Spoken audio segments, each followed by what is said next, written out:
அனைவருக்கும் அன்பான வணக்கங்கள். 3/5/2025 சித்திரை மாதத்தின் 20ஆம் நாள் சனிக்கிழமையில் சஷ்டி. இந்த நாளில் செய்ய வேண்டிய ஒரு எளிமையான தீப வழிபாடு பற்றி இந்த பதிவில் நாம பார்க்க இருக்கிறோம். சஷ்டி திதியானது பிற்பகல் 2:04 முடிவடையுது. முடிந்தால் மதியம் 1 மணியிலிருந்து 2 மணிக்குள்ள வரக்கூடிய சனி கோரையில் இந்த பரிகாரத்தை செய்யுங்க. முடியாத பட்சத்தில் மாலை பொழுதுல தாராளமாக செய்யலாம், தவறு கிடையாது. ஏன்னா நான் சொல்லியிருக்கேன், சூரிய உதயத்தின் போது எந்த திதி இருக்கோ அந்த திதியின் சக்தி அந்த நாள் முழுக்கவே கண்டிப்பாக இருக்கும். எனக்கு சொந்த வீடு யோகம் ஏற்படலைங்க, கடன் தீரவே மாட்டேங்குது, நான் என்ன பண்ணட்டும், எனக்கு பரிகாரம் சொல்லுங்கள் அப்படின்னு நிறைய பேர் வாட்ஸ்அப்பில் கேட்டிருக்கீங்க. இந்த ஒரு எளிமையான பரிகாரத்தை நீங்கள் செஞ்சு பாருங்கள். கண்டிப்பாக உங்களுக்கு சொந்த வீடு யோகம் உண்டாகும். உங்கள் தீராத கடனும் நிச்சயமாக தீரும். வீட்டில் இருக்கக்கூடிய பொருளை வச்சு செய்யக்கூடிய ஒரு எளிமையான பரிகாரம் தான்.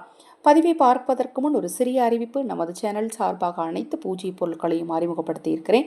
பூஜை பொருட்கள் உங்களுக்கு தேவைப்பட்டாலும், உங்கள் தனிப்பட்ட பிரச்சனைகளுக்கு பிரத்யேகமாக பரிகாரங்கள் செய்து கொள்ள விரும்பினாலும், ஆதரவற்ற ஏழை குழந்தைகளுக்கும் முதியவர்களுக்கும் உணவளிக்க விரும்பினாலும் 9344692042 இந்த வாட்ஸ்அப் எண்ணுக்கு தொடர்பு கொள்ளுங்கள். அமாவாசை, பௌர்ணமி, வெள்ளிக்கிழமை, உங்கள் வீட்டு குழந்தைகளின் பிறந்த நாள், திருமண நாள் மற்றும் சிறப்பு வைபவ நாட்களில் ஒரு குறிப்பிட்ட தொகையை கண்டிப்பாக செலவு பண்ணுவீங்க.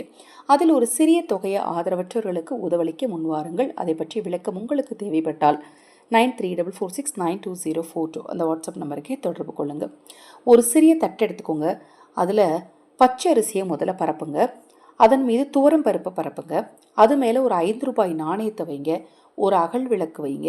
நெய் ஊற்றி பஞ்சு திரி போட்டு வடக்கு திசையை நோக்கி தீபத்தை ஏற்றி வைங்க. பிரசாதமாக பஞ்சாமிர்தம் அல்லது தேன் வைக்கணும், அல்லது பழங்கள் வைங்க.